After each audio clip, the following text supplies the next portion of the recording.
right, hello friends. This is Tim Kirby, Imperial News, and today we are with Iben Thranholm, who is a Danish radio talk show host, journalist, and documentary filmmaker. And our topic today is the future of Christianity in Europe. And Iben, you are quoted as saying that Europe has a moral and spiritual vacuum, and that only Christianity can fill that vacuum. Well, first off, prove that there's some sort of vacuum, and secondly, why can only Christianity fill it? We've got TV. Well, I think that the foundation of every society is spiritual. I mean, politics is just an expression of that kind of spirituality. So if a culture loses its morality and its spirituality, it's kind of crumbling. It is disintegrating. And this is what we see right now in Europe. But I think it's also very important to stress that there is a huge difference between Western Europe and Eastern Europe, because it's obvious that Christianity is on a decline in Western Europe, whereas in the Eastern Europe, the old or the former communist countries like Hungary, Poland, Croatia, they see a kind of pro-life or pro-family revolution and a rediscovery of the Christian roots.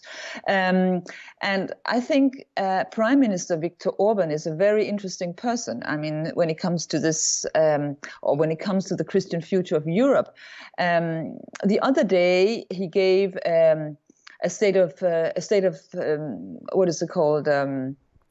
The State of the Nation speech. The State of the Union address. Yes, State of the Nation speech, where he's actually stressed that Christianity is the last hope of Europe.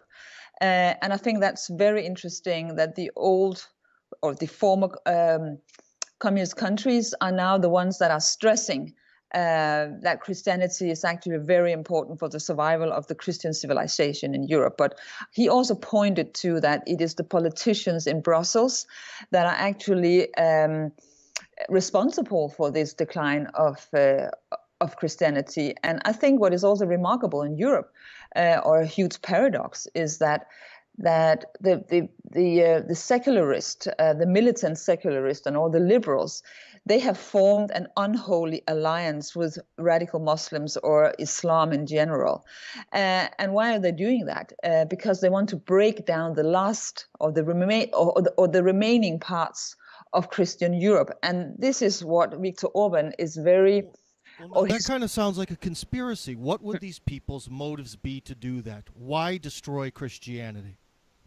Well, I mean, I think if you look at what happened in the former Soviet Union, it was the same program. I mean, because they think by eliminating Christianity, they can create some kind of utopia.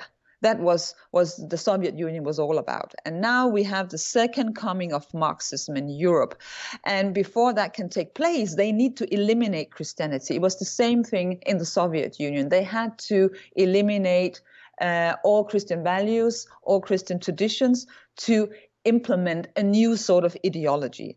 And in the first, I'd like to interject that. Well, then why do they bring in a lot of Muslim immigrants? Because Islam is also a serious traditional religion that was a lot like Christianity used to be 150 years ago. Because Islam is a very effective tool and they can do the dirty job. I mean, they can completely eliminate Christianity. And I think those liberals and those militant secularists, somehow they have the idea that in the end, Islam will, of course, surrender to secularism. But I think they're going to have a surprise. And then in the end, there will be a huge confrontation between Islam and secularism. But I think it's because that both of those ideologies, they hate Christianity. So they are sort of, brothers in a way. Well, the enemy of my enemy is my friend. Exactly. Like where we're going. Yeah. But again, Iben, we've got to get to the motivation. But okay, so there might be these two sides fighting against Christianity. But why should some young person then believe in Christianity? Why? Because I would think for a lot of people, they'd see Christianity as a repressive force, something that held Europe back, that made men march by the millions to their deaths in World War I and World War II. Maybe it's good to be free of all that, perhaps. Well, it was exactly the same lie that people were told in the Soviet Union. And it is a false concept of freedom, because you can't separate freedom from truth. And this is exactly what Marxism wants to do. It wants to separate freedom from truth. And if you look at Solzhenitsyn's writings, it's all about that. It's all about that this has been a catastrophe. And now we are repeating the same area. And I think a lot of people, they do believe that getting rid of all tradition, all traditional Christianity, religion in general, will mean freedom.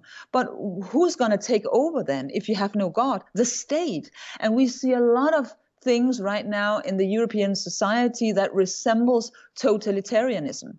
And a lot of people can see that. I mean, there is no freedom of speech because if you don't agree with the liberal elite, you will get squeezed out of public life.